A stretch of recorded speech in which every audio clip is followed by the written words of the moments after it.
right, so let's vote for the Game Awards first.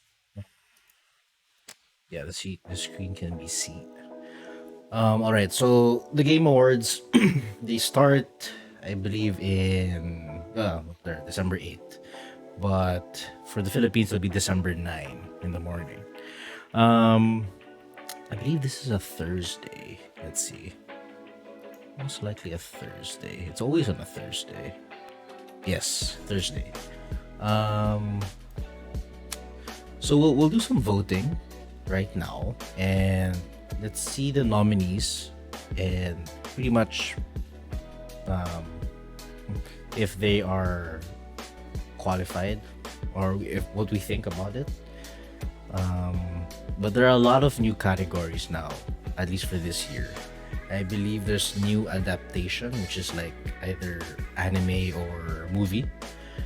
I think that's a new award. And then more esports awards, which I don't know anything about. But at least some of the game of the year, best audio, best visuals, best art. What else is there? Narrative. I think they're all still here. So let's just get started. Start voting. Will it just bring me to a random category? Oh, we're starting with Game of the Year already? Alright. So, I'm currently playing Plague Tale on my PC right now. I played the first one since it was free on the PS5. I believe it was like last year or earlier this year. Can't remember. But yeah, the first one was a fun game. I mean, it was an indie game back then. I believe now they have more budget for the sequel, which is this one. And I'm actually quite surprised they're in Game of the Year. Good for them though. Obviously Elden Ring, a phenomenal game, and probably one of the top ones there for this year. I don't need to say more about this because we've already had a podcast on it. But I'll give my vote after I go through each and every game. God of War, obviously, we're playing it right now. We'll continue God of War later after this one. But so far, so good. I'm loving it. Horizon Forbidden West. Well, I wouldn't. Well, I'm telling you now, I wouldn't give the vote to Horizon. But as a game itself, if it didn't come out this year, maybe if it came out last year, it would have been top 2 at least. In terms of graphics from the PS5 or even I would say PS4, since it's a cross-gen game, I would give Horizon the best looking graphics for at least current gen. The open world of this game is really good, and it's really fleshed out and well polished. Stray. So I didn't get to play Stray, but if I have time before I leave, I'll probably have a stream to play it. I know it's like maybe 5 hours long, but this is an indie game that came out this year, and I'm also quite surprised it is nominated for Game of the Year. It is that good. All the cat lovers out there appreciate this game. Xenoblade Chronicles 3. I hear really good things about this franchise, not this game, this franchise. But it's good to know that it's being accepted as Game of the Year because I guess all of the hype and a Switch, Nintendo Switch, game. At least it's represented in Game of the Year. So it's good. There's no Xbox here, but Plague Tale and Elden Ring are both in Xbox at least. I can't say much about Xenoblade because I've never played any Xenoblade game. But from what I hear, 3 wasn't the best one. 2 was the best, I believe. They were really quite disappointed with 3 because they wanted to change a few of the UI and pretty much the gameplay. But yeah, it wasn't the best Xenoblade according to fans. So my vote for this one, I'm actually supposed to talk about this end of the year, but I am playing God of War Ragnarok. I didn't finish it yet, but I've made my decision already ahead of time. Even no matter what happens with God of War Ragnarok, I believe Elden Ring takes my vote and will take a number of people. It'll be chosen by a number of people. Only because, yes, it's a Souls game and it's nothing new, I guess. But the culmination of all Souls games, I only played maybe like Bloodborne. What else did I play? Demon Souls. I didn't play any Dark Souls or Sekiro, but all of that put together made Elden Ring. And the great part about Elden Ring is the open world. People or gamers haven't experienced this type of open world wherein the map or the UI, it's very limited. They don't tell you where to go, what to do. It's up for the player to discover what they want to do. So yeah, my vote goes to Elden Ring. Exploring in this game is very rewarding, and I guess combat wise and art direction is really good too. So there we go. Also, a lot of newcomers. Ooh, does it show?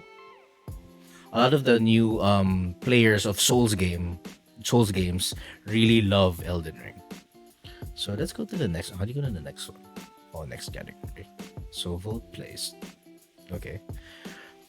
Game direction. Okay, so Elden Ring is out of the picture here because for one, your character doesn't even talk at all, which is for me is the worst thing in terms of character development. But this is easy, I think. I'm not even done with the game, but I'd give it to God of War easily. If you just read it, awarded for outstanding creative vision, innovation in a game direction and design. So God of War is very linear, at least. So with that, at least taking away an open world just like a Horizon Forbidden West, even if God of War is linear, you can add more story to that. And at least with the story, everything is more engaging. Kratos is a bit soft in this game in terms of personality, not soft as in physically, but at least from here, there's this father and son bond wherein it's nothing new to the media or industry in gaming or movies or even TV shows, but it's something nice to see out of a video game. At least with this, you can relate somewhat. I guess all the fathers with sons out there, you can relate somewhat to all the problems you'd have with your son growing up in teenage years, keeping secrets from one another, and it all shows here. And I'm not done with the game, but I believe the payoff in the end would be really good. So God of War Ragnarok. What's next? Oh, next category, best narrative. I think narrative goes in line with game direction as well, because it's nothing so different. But I'd really have to give it to God of War again. Horizon Forbidden West has some good dialogue at least, but the thing with the dialogue, as a player like me, I'm not very engaged with these characters, at least in Horizon. I tend to even skip the dialogue because they talk too long. At least with God of War, they don't circle around the bush, and they just talk about. They get straight to the point, pretty much. And at least with those scenes where there's too much dialogue, the payoff after that scene is good because like there's either action or something bad happens. But yeah, God of War again. And I've never played Immortality too. That this is something new. I've never even heard of it until now. Next one, best art direction. Okay, so before we go to the same games, I haven't played Scorn, but I hear good things about it. It's an Xbox game. Can probably get it on my PC, but one day we'll see if I have more time. And Stray, which probably we could finish in one sitting. Well, let's see. But Scorn, yeah, I hear great things about it. But art direction, going back to art direction, just what I said earlier, graphical wise, Horizon Forbidden West is the best looking game out of all PS5 PlayStation games, in my opinion. So my vote goes to them. Mhm. Best score in music. I would think it would go to Xenoblade, but I've never heard a single track. But considering it's a Japanese game, I love Japanese OSTs. I've never also heard of Metal Hellsinger. I think that's an Xbox game. It looks like an Xbox game. Okay, so Elden Ring would have been my pick, but it's not the best Souls OST out there, or at least soundtrack out there. I'd have to pick God of War again. This one does not even have a track, I think. It's just background music playing. So this and that. But score music, yes. Boss fights, just alone, it's very intense. I'd also give the boss fights on Elden Ring it's pretty good too. But it wasn't, how do you say this? There was no crescendo, or there was no hype to it for me. Like, yeah, sure, the boss fights were hype, but the music wasn't really kicking in my perspective. At least in God of War, no matter what Kratos is doing. My vote would go with God of War again. And this is no bias, by the way. I haven't even finished the game. Best audio design. Okay, so I'm a big Call of Duty player. I actually use these headphones because of Call of Duty. It's pretty much a flat, everything's balanced. It's a flat sound. There's no bass boost. There's no extra boost in on any EQ. It's all flat. So I appreciate the audio design of Call of Duty. But playing God of War Ragnarok for, I think I'm 30 hours in. Oh no, am I 30 hours in? Maybe 25 hours in. Playing God of War Ragnarok, there's something about that game that shines with audio as well, not just visuals. So it's really toss up.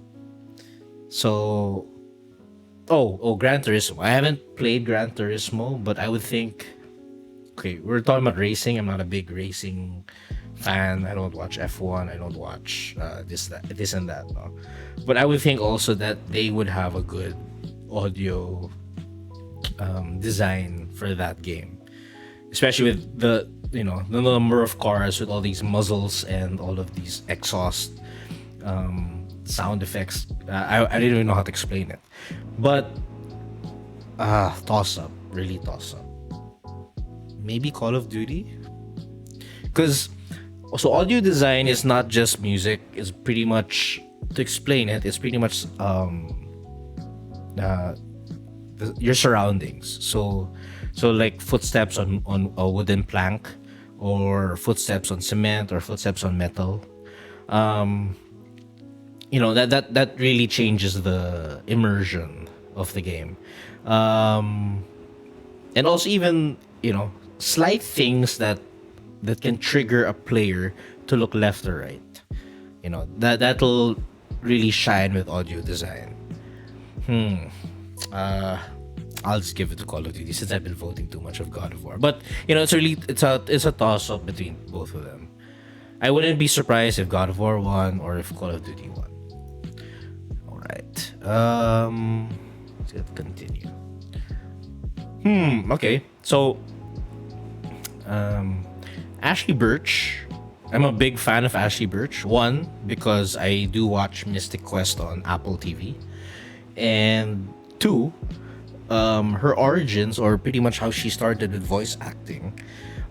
She was a big David Hayter fan, which is the voice actor of Solid Snake. I would probably pick her over these four, but Kratos right now. So Christopher Judge is the voice actor of Kratos. He's killing it, and I'm like probably halfway or just over halfway through the game. I'm not a big fan of Sunny Suljic, whatever his name is. I'll just give it to Ashley. I think Ashley's origins and the way she, recorded all those lines for Aloy, they're pretty good. Who's next? Or what is next? Games for Impact. Okay. I don't know any of these games, but I don't want to leave a vote, so I want to just pick one, which is let's go for the Foxes. Let's go for the Foxes. Best ongoing. So this is the game that pretty much a community of players still play. Jed, shout out to you. Apex Legends. Destiny 2, I've never played it. I played Apex, for a bit. It's just I couldn't get through it for some reason. Like, I felt like I was falling behind, or I couldn't adjust from Call of Duty. But it shines on its own. Final Fantasy 14. This is an MMORPG, so it's a huge community. You're talking about maybe 10 to maybe 11, well, not even 10, maybe 11 to 12 years of fan service. So that's huge. Fortnite came out. When did Fortnite come out? Maybe 2017. I could be wrong. When did Fortnite come out? Hold on. Let me. Fortnite.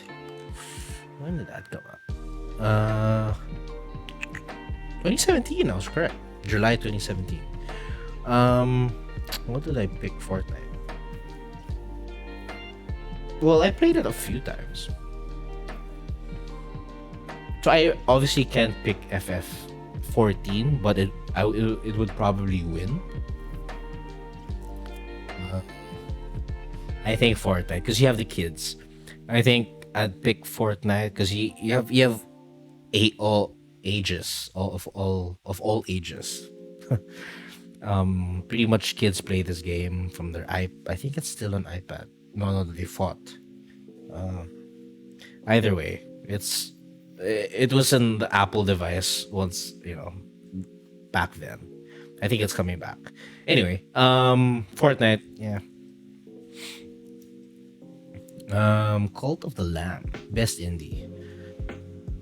Neon White, never heard of that. Cult of the Lamb, never heard. Neon White, never heard. Sifu, yes, I played it this year.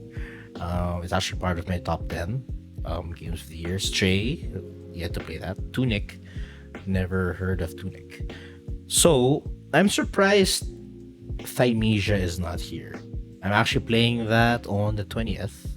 If I get to finish God of War that fast.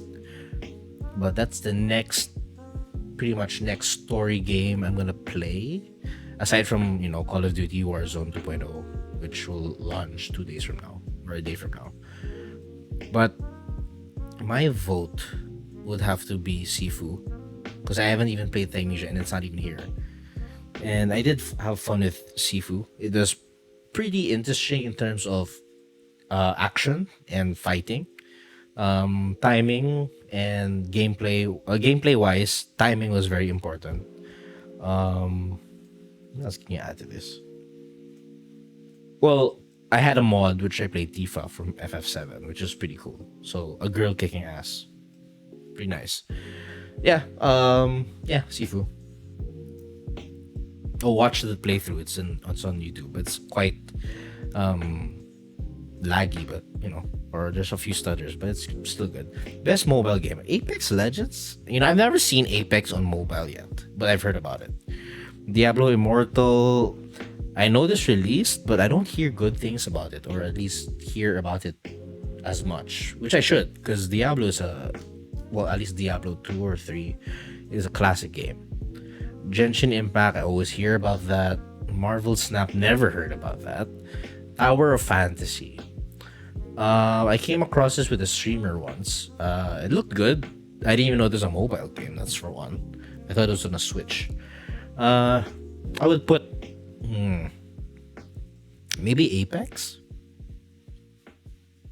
No, I'd put Genshin. I hear more about Genshin. People cosplay about Genshin.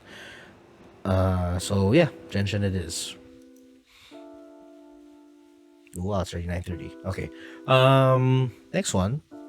Best community support. In terms of support, I'd easily give it to FF14 because of the years of MMO RPG of this game. I think it was released in 2011, if I'm not mistaken. So yeah, it was a long time coming. Good support. Um, Innovation and accessibility, recognizing software and or hardware that is pushing the medium forward by adding features, technology, and content to help games be played and enjoyed by even wider audience. Okay, I don't know why The Last of Us is here because this is only on a PS5. Shouldn't be the case. So it shouldn't be nominated. It doesn't deserve it, in my opinion. But it's an awesome game, yes, for sure. Not worth the $70. Quarry. I've seen this on stream quite a few times. Return to Monkey Island, never heard of it. As Dusk Falls, we saw that earlier, but never heard of it. Xbox Game Studios. Good luck. Yeah, let's give it a God of War again. All right.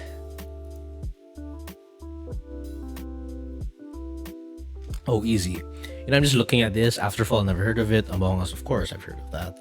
Bone Lab, Moss Book 2, Red Matter 2, never heard of those three games. So yeah, just easy. Among Us VR. I've never even seen that. I didn't even know they had that. How would you do that? That'd be interesting to watch. Okay, best action game. I've always wanted to play a Bayonetta game because it looks like Devil May Cry.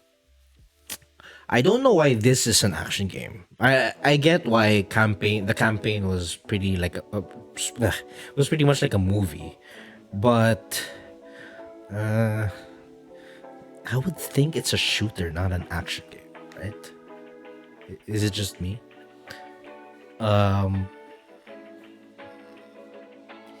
Sifu definitely will be there. Never heard of Neon White.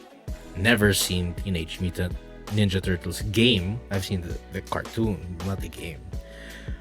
I'd give it to Sifu. I don't think this even deserves a nomination. I wish I played this. I wish I had a Switch and played this. But yeah, Sifu it is. The action in Sifu is pretty good. Like hard, but it is very satisfying after each boss fight. Best action and adventure.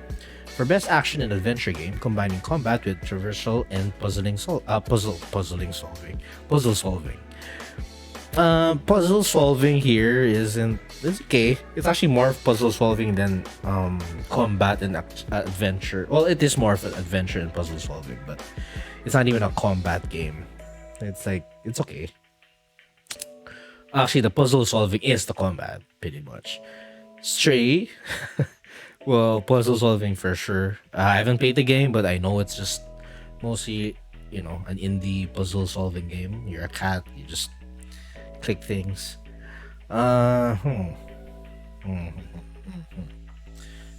Adventure. I do like the puzzle solving in God of War, though. It's very satisfying. But do I want to give it another vote? That's the thing. Horizon, it's okay. I went through it really quick. I wish I played, or I spent more hours in it. Stuff. I'd give it to God of War again. I have to. It's very satisfying once you figure out the puzzle. Best role playing. Easy. Elden Ring. Never heard of this. I wanna play this if I do get a Switch. Eventually. I wanna play a Pokemon game so badly.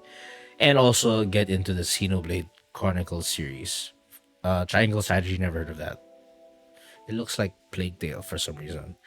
Um, yeah, let's give it to Elden Ring.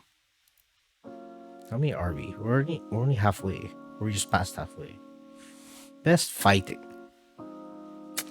I want to get into a fighting game, but I believe the vote will go through multiverses. Sifu is not a fighting game. So when you're talking about best fighting, you're talking about head-to-head combat. So this is pretty much PvP. Your player versus another player. Sifu is a fight. It is a fighting action game, but it's not a fighting PvP game. So it doesn't deserve a nomination, I believe. So multiverses it is. I did play the demo quite a bit. It was fun. I'm actually surprised the Nickelodeon game isn't here. I forgot that existed. But anyway, let's go multiverses. Best family. I played this for a while. Not with family though. Kirby, don't have a Switch, don't have a Switch, don't have a Switch. Don't have a Switch. So I have to go for Star Wars. And who says no to Star Wars? Best sim strategy. Never heard of this. Don't have a Switch. Total War. I would think this would win. This looks like Sims or an ugly version of Sims. They look like, oh, what cartoon is that? It's a Sega game. Victoria 3, never heard of that too. I would think Total War, Warhammer 3 would get it.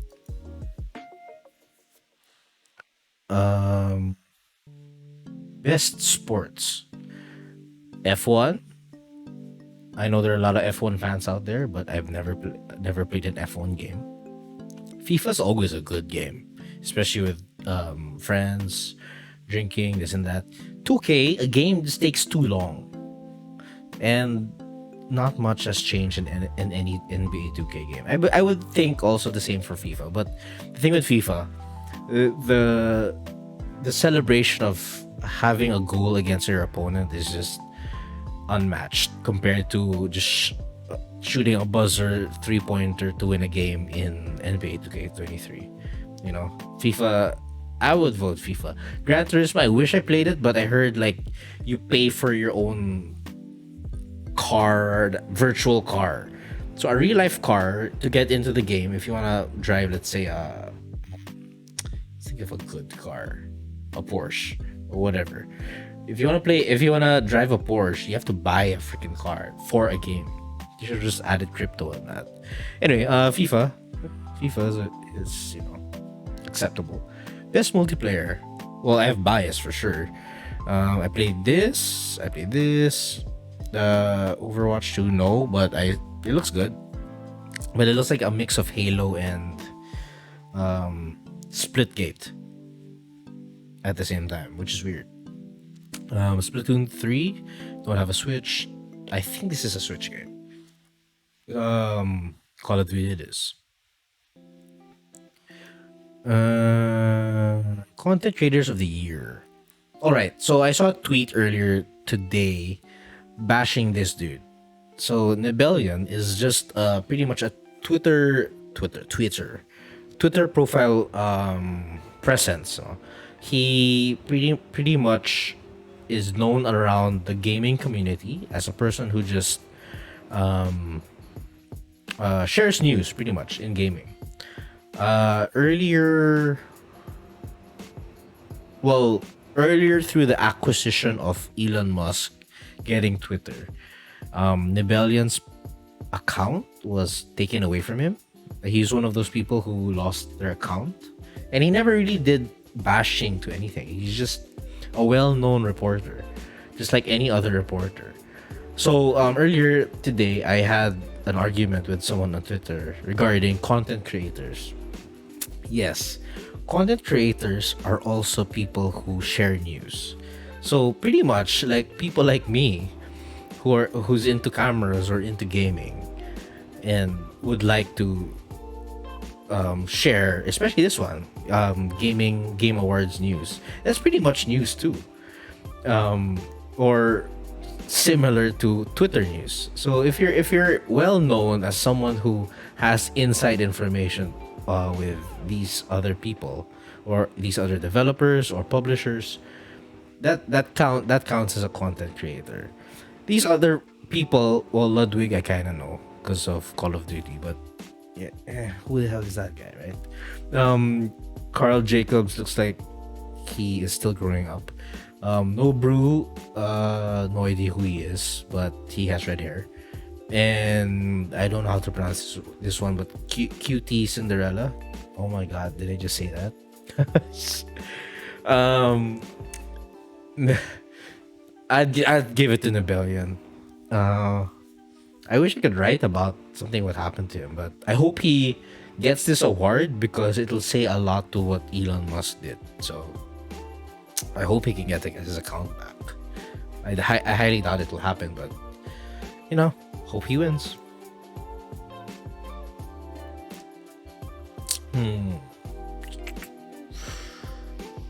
Best debut indie. Stray, easy. The fact that Stray is in Game of the Year nomination, easy. And also one again, never heard of Neon White nor Co. That's the first. Tunic and Vampire Survivors.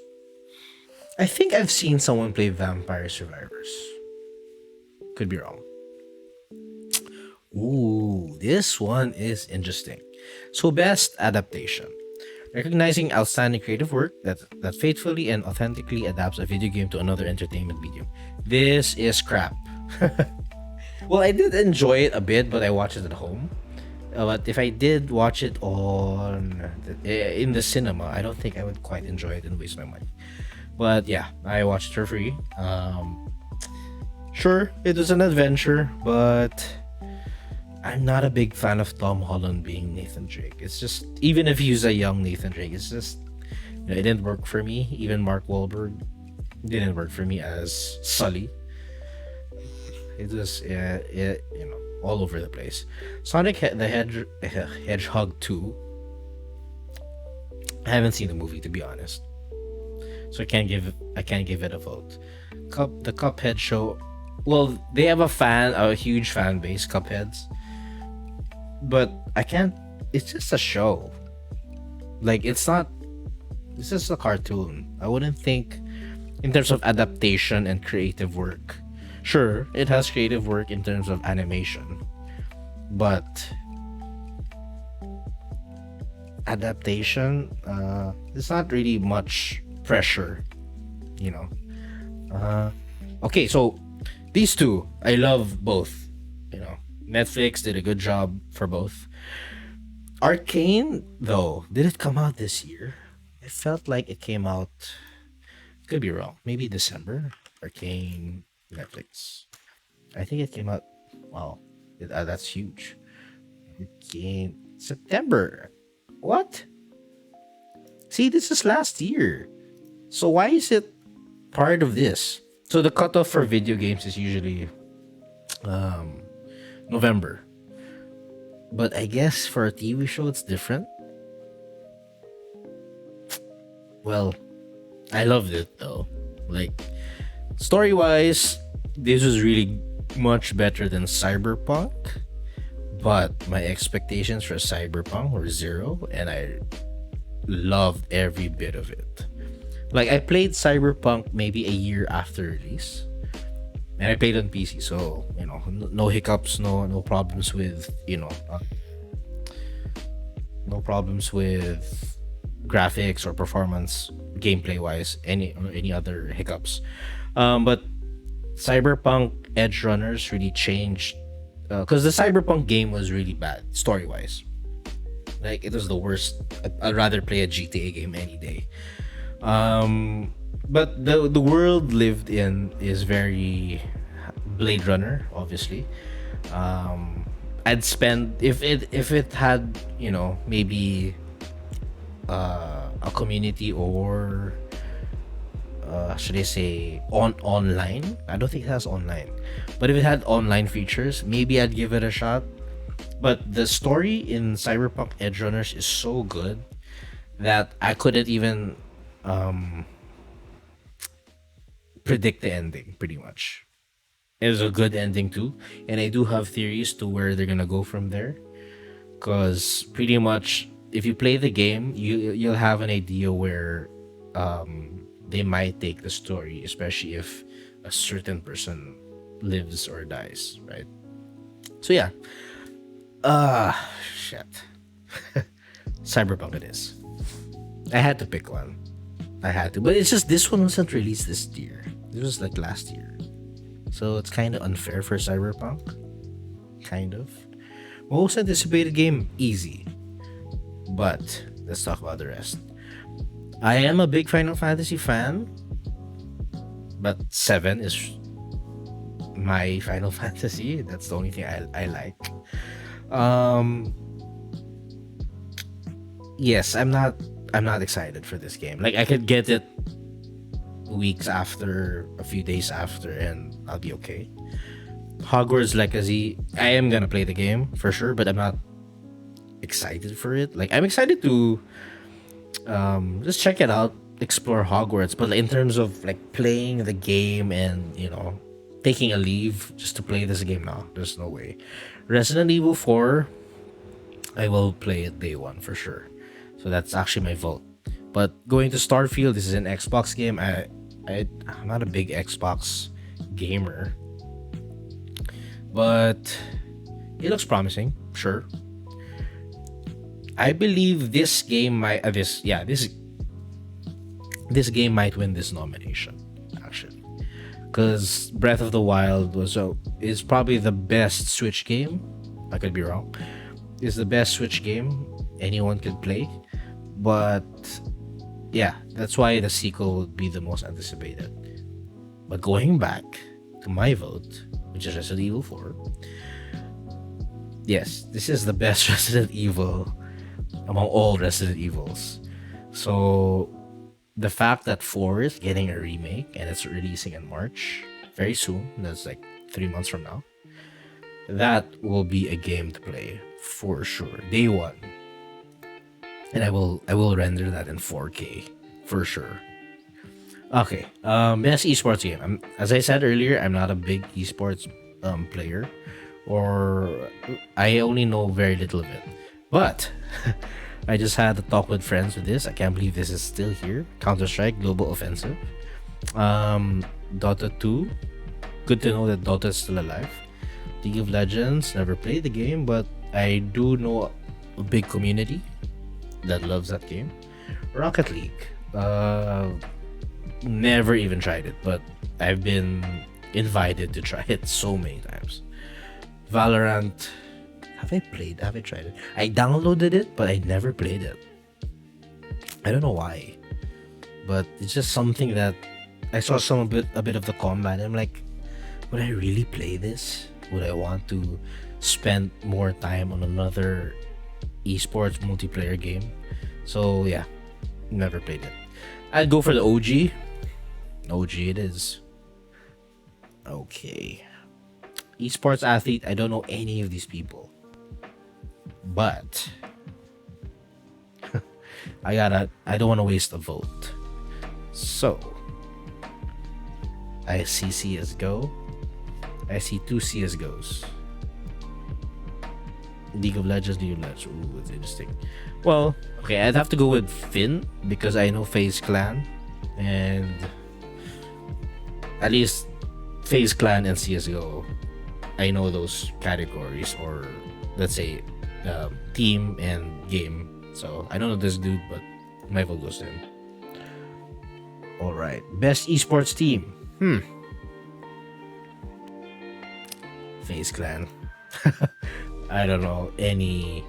Genji. Wow, what kind of name is that? Dark Zero, LA Thieves, Loud. Alright, sure.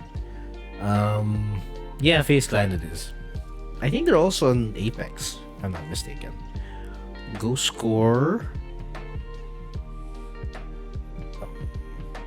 Damn, there's so many Koreans now. Coach. Damn, esports coach. I wonder if they get anything. And the last category, so we have best esports event. I haven't been to one, but I hope to go to one somewhere. Well, one here in the Philippines. I hope they open up again, and then two maybe somewhere in Asia. This is just to experience it, even if I don't know the game. Because look at this. Okay. So first of all of these nominees have trophies except for this guy, or except for this event. But look at this. They, cheering. It's like pay-per-view. It's like watching a boxing game, except I wish I knew the game. So if it was Evo, since we all know League of Legends is for LOL, BGL for that, and I think this is sports. Valorant is for Valorant, obviously. This one I believe could be CS:GO or Call of Duty. I'm not quite sure, but Evo is a fighting game esports event. I'd probably give it to Evo. Only because, at least with fighting games, there's more hype to it. Anything can happen. It's like a boxing match. Anything can happen. So my vote goes to Evo. And then we're done. All right. So what do we do now? We share this. Oh. View categories. So interesting. So we have, how many is this? 1, 2, 3, 4, 8, 4, 5, 6, 7, 8, 9, 10, 11. 31. I think it did say 31 nominees categories a while ago. Anyway, 31. Yeah. It's gonna be a long event for sure. But yeah, thank you for well, this is recorded on YouTube for sure. But thank you for taking the time to watch. 40 minutes of talking. It's not bad. And we will continue God of War. Uploads will be live every day. Some of them not in 4K anymore because it's taking too much time, and some of my playthroughs are 4 hours. But I'm hoping to stream the Game Awards on December 8th. Well, December 9 here in the Philippines. December 9 will be morning, so that would be around 6 a.m. I believe, if I'm not mistaken, for the Philippines. But for the States, I think it's like 6 p.m. Eastern time or West Coast. That's West Coast time, PT. So yeah, hopefully I can stream that so we can see if my votes went in and won at least one of them. I think one of them will win. We have a lot of God of War, so for sure at least one of the God of Wars will win. But I really hope Horizon gets its flowers, and I hope Elden Ring actually makes the game of the year, because I do believe it is very how do I say this? It was a big change in the industry, gaming industry at least, in terms of open world, in terms of word of mouth, and inviting new players to play a certain genre that they've never played before. So my vote, Elden Ring. I'll make my top 10 games of the year, my own, obviously, and I will also be explaining each game to why I think it deserved that spot in my list. But now you know Elden Ring is number 1. Thank you for watching.